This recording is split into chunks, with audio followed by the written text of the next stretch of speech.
அதிகாரமும் பாதுகாப்பும் நிறைந்த உலக தலைவர்களில் ஒருவரான ரஷ்ய அதிபர் விளாடிமிர் புட்டின் சமீபத்தில் தனது பள்ளி ஆசிரியரை நேரில் சந்தித்து நெகிழ்ச்சியை ஏற்படுத்தியுள்ளார்.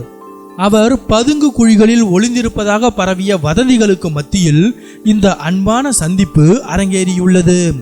ரஷ்ய அதிபர் புட்டின் தனது பள்ளி காலத்து ஆசிரியை வேரா குரேவிச்சை சந்திக்க மாஸ்கோவில் உள்ள ஒரு ஹோட்டலுக்கு சென்றார்.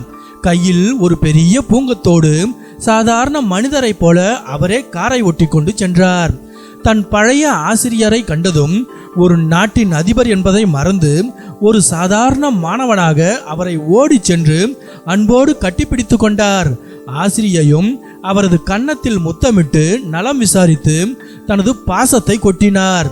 ஹோட்டல் வரவேற்பறையில் இருந்த பொதுமக்களிடமும் ஒரு குழந்தையுடனும் விளாடிமிர் புட்டின் சாதாரணமாக பேசி மகிழ்ந்தார். பின்னர் தனது ஆசிரியையை காரில் பத்திரமாக அமர வைத்து அவரே காரை ஓட்டி கொண்டு போனார்.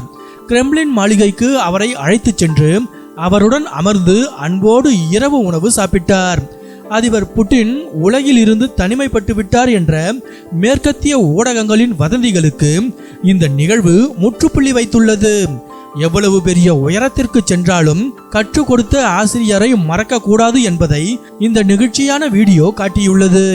உலகையே மிரட்டும் ஒரு தலைவனுக்குள் இருக்கும் இந்த மென்மையான பாசம் தற்போது இணையத்தில் வைரலாகி வருகிறது.